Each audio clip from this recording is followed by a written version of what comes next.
कहते हैं कि आईने में हमारे सामने जो हमें नजर आता है वो हमारा ही अक्स होता है। लेकिन क्या सच में वो हमारा ही अक्स है, या फिर आईने के उस पार से कोई और हमें देख रहा होता है? नैना अपने आईने के सामने बैठकर ऑफिस जाने के लिए तैयार हो रही थी। उसने अपने हाथ में अपना मेकअप ब्रश पकड़ा हुआ था। उसने आई शैडो लगाने के लिए अपनी एक आंख को बंद किया, लेकिन आईने में दिख रहे उसके अक्स की दोनों आंखें अभी भी खुली हुई थी। ये देखकर डर के मारे नैना के हाथ से मेकअप ब्रश छूटकर नीचे गिर गई। नैना ब्रश उठाने के लिए नीचे झुकी, लेकिन उसका अक्स अभी भी आईने में उसी तरह बैठा था और उसके चेहरे पर एक अजीब सी मुस्कान थी। नैना ने जैसे ही नीचे से ब्रश उठाई और आईने में देखा तो उसकी आंखें पूरी तरह काली हो चुकी थी और मुंह से काले रंग की लार टपक रही थी। ये देखकर नैना जोर से चीखी। उसने आईने पर वहां रखा वास फेंक कर मारा। वो वास तो चकनाचूर होकर वहीं गिर गया, मगर उस आईने को एक खरोंच तक भी नहीं आई। उस आवाज को सुनकर नैना की मम्मी उसके कमरे में दौड़ी आई। क्या हुआ बेटा, तुम चिल्लाई क्यों? और ये वॉस कैसे टूट गया? तुम ठीक तो हो ना? मम्मा, वो आईना, उसमें मैं नहीं थी, कोई और है जो हूबहू मेरे जैसा है। वो उस तरफ से मुझे देख रही थी। क्या? ये क्या बोल रही हो बेटा तुम? आईने में अपने जैसा और कौन दिखाई दे सकता है तुम्हें? आईने में तो हमें हमारा ही अक्स दिखाई देता है।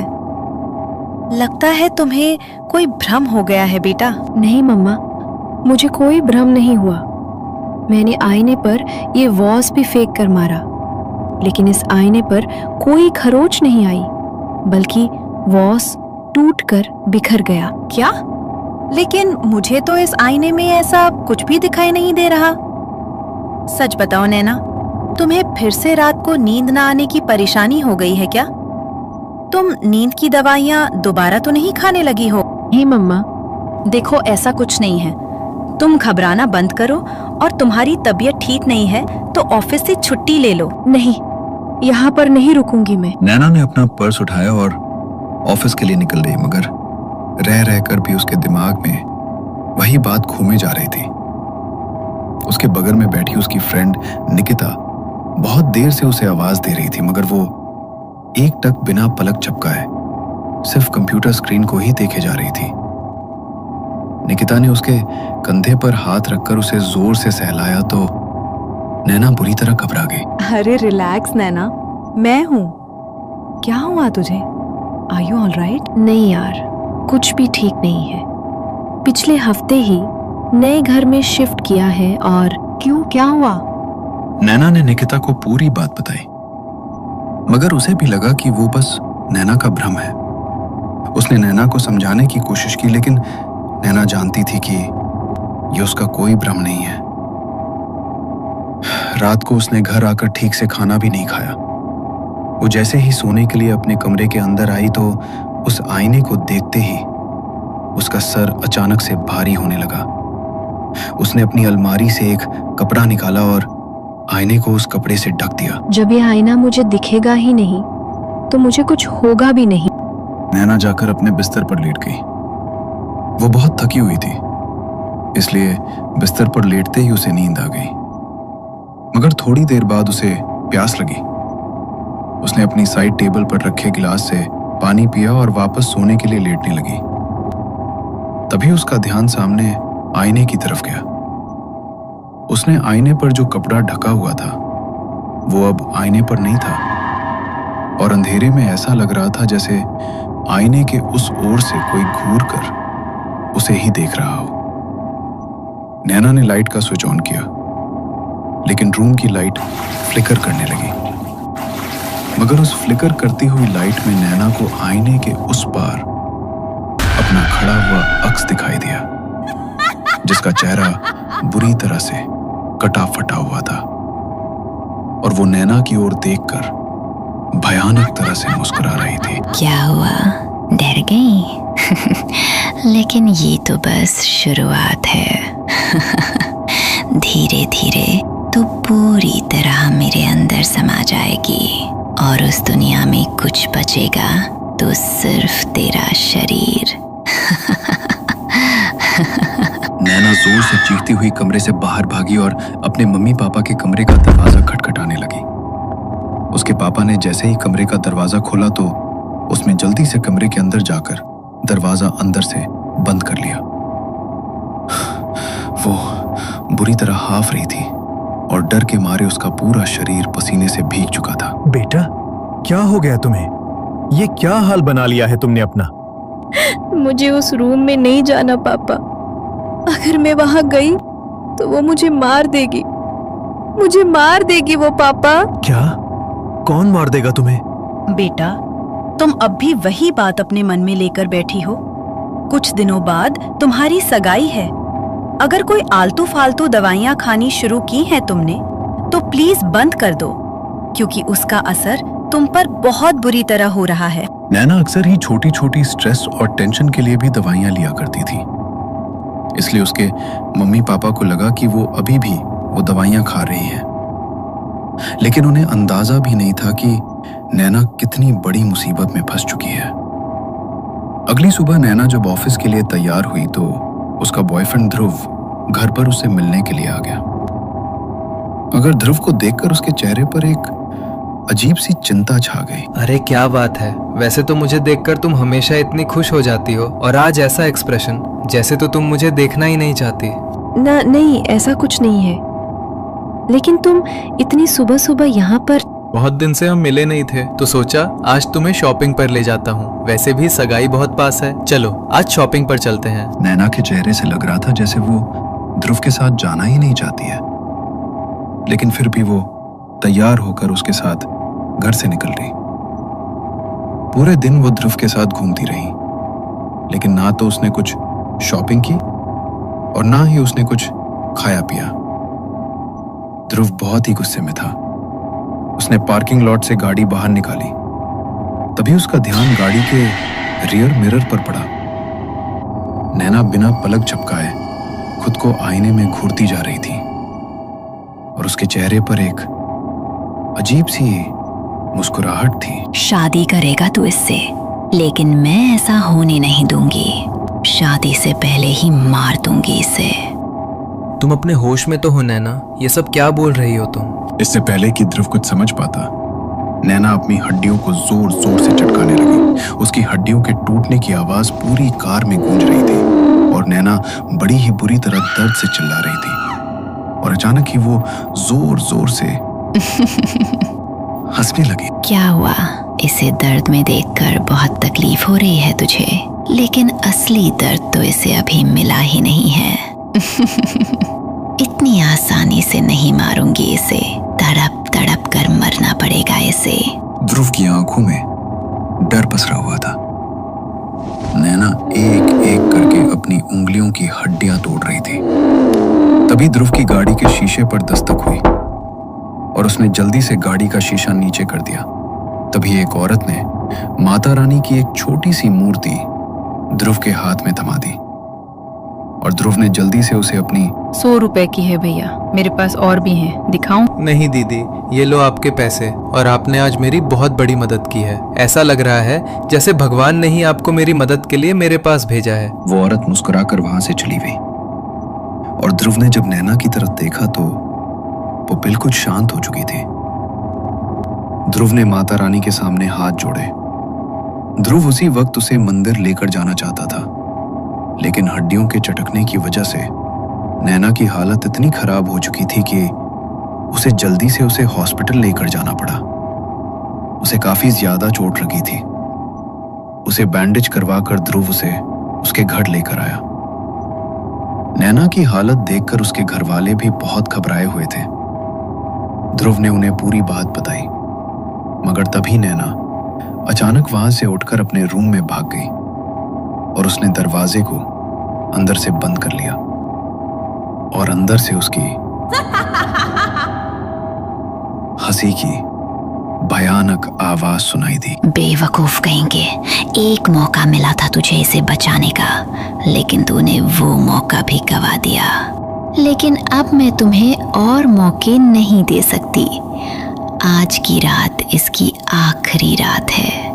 कल का सूरज ये नहीं देखेगी। नैना अंदर से जोर जोर से खुद को चोट पहुंचाते हुए चीख रही थी। ध्रुव बार बार किसी को कॉल ट्राई कर रहा था, मगर उसके फोन से कॉल लग ही नहीं पा रही थी। हमारे पास ज्यादा समय नहीं है, हमें अब जो भी करना है खुद करना होगा। तभी ध्रुव का ध्यान वहां पर रखे स्पीकर्स पर गया। उसने जल्दी से उसे कनेक्ट करके उसमें हनुमान चालीसा प्ले कर दी और घर में हनुमान चालीसा चलते ही अंदर से नैना की भयानक चीखें गूंज उठी। बंद करो, मैं कहती हूँ बंद करो इसे, वरना अभी इसे खत्म कर दूंगी। भगवान की शक्ति के आगे तू एक पल भी नहीं टिक सकती। तुझे नैना को छोड़ना ही पड़ेगा। अंकल आंटी, आप भी हनुमान चालीसा का उच्चारण करिए, इससे वो शक्ति और कमजोर पड़ेगी। ध्रुव और उसके मम्मी पापा भी हनुमान चालीसा का उच्चारण करने लगे। ध्रुव और नैना के पापा ने मिलकर नैना के कमरे का दरवाजा तोड़ दिया। अंदर नैना बेहोश पड़ी हुई थी। उसके माथे से लगातार खून बह रहा था। ध्रुव ने उसके माथे पर एक कपड़ा बांधा और अपने फोन में हनुमान चालीसा प्ले करके वो नैना और उसके मम्मी पापा को लेकर मंदिर के लिए निकल गया।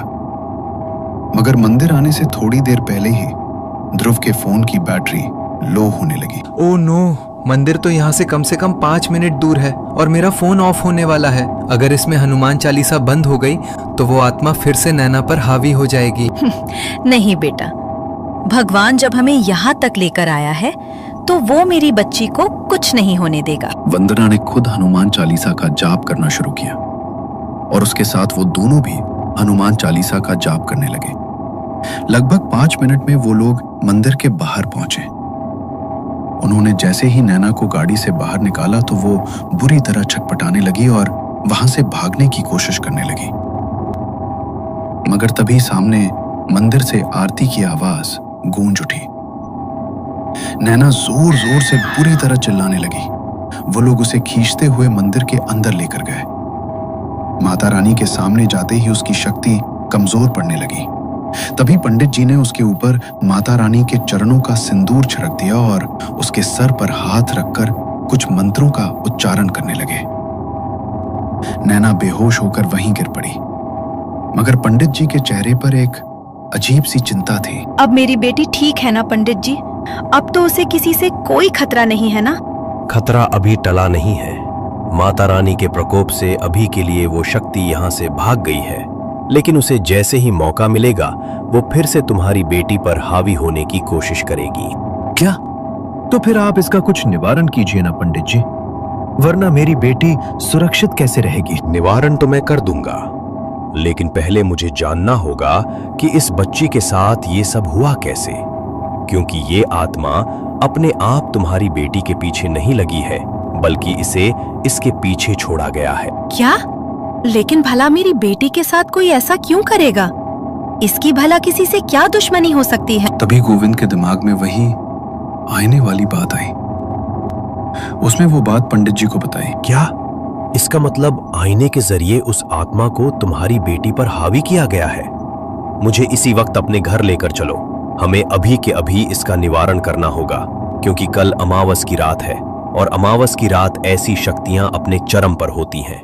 कल उसे काबू करना मुश्किल हो जाएगा, इसलिए हमें जो करना है आज ही करना होगा। पंडित जी ने नैना के साथ साथ बाकी सबकी कलाई पर भी रक्षा सूत्र बांधा और उनके घर आए। घर के दरवाजे पर उन्होंने सिंदूर लगाया और दरवाजे पर कलावे को बांध दिया। उन्होंने नैना के कमरे के बाहर भी सिंदूर लगाकर कलावे को बांध दिया, ताकि वो शक्ति घर से बाहर ना भाग पाए। वो अंदर नैना के कमरे में गए और कमरे में जाते ही उन्होंने उस आईने पर सिंदूर का छिड़काव कर दिया और तभी उन सभी को ठीक नैना की तरह दिखने वाला एक अक्स आईने में दिखाई दिया, जिसका चेहरा बुरी तरह से कटा फटा हुआ था और पूरे शरीर पर जिंदा कीड़े रेंगते हुए उसके मांस को खा रहे थे। मुझे इस आईने से आजाद कर दे पंडित। मैं तो बस यहाँ मुझे दिया गया कार्य पूरा करने आई थी। मैं इस लड़की को कोई नुकसान नहीं पहुंचाऊंगी। जाने दे मुझे यहाँ से। पहले बता, किसने भेजा तुझे यहाँ पर और क्यों मारना चाहता है कोई इसे? मैं उसका नाम नहीं बता सकती, लेकिन अगर ये लड़की बच गई तो जिसने मुझे यहाँ भेजा है उसकी मृत्यु होनी निश्चित है। अगर इसे नहीं मारा तो उसे मैं अपने साथ लेकर ही जाऊंगी। पंडित जी ने मंत्र पढ़ने शुरू किए और आईने के सामने ही अग्नि कुंड जलाकर बैठ गए। उन्होंने मंत्र पढ़ते हुए आईने पर सिंदूर और गंगा जल का छिड़काव किया। आईने के भीतर वो अक्स बुरी तरह से तड़प रहा था। तभी कुछ देर बाद वो आईना टूटकर चकनाचूर हो गया और उसके अंदर से एक काला धुआं निकला। पंडित जी ने ध्रुव को खिड़की खोलने का इशारा किया। अर्जुन ने जैसे ही खिड़की खोली तो खिड़की के जरिए वो धुआं वहां से बाहर निकल गया। 2 दिन बाद नैना की तबीयत में भी अब काफी सुधार आ चुका था। तभी उसके फोन पर उसकी दोस्त निकिता की कॉल आई और उसने बताया कि उनके ऑफिस में जॉब करने वाले अनिमेश की बड़े ही अजीब तरीके से मौत हो गई है। उसके पूरे शरीर में कांच के टुकड़े चुभे हुए थे, जबकि उसके कमरे में कोई आईना था ही नहीं। ये बात सुनते ही नैना सब कुछ समझ गई और उसने ध्रुव को भी ये बात बताई। इसका मतलब मेरे साथ ये सब करने वाला कोई और नहीं बल्कि अनिमेश ही था। मुझे हमेशा दोस्त कहा तूने, कभी मेरे प्यार को देखा ही नहीं। उस ध्रुव से शादी करनी है ना तुझे, लेकिन मैं ऐसा कभी होने नहीं दूंगा। अगर तू मेरी नहीं हुई तो मैं तुझे किसी और की भी नहीं होने दूंगा।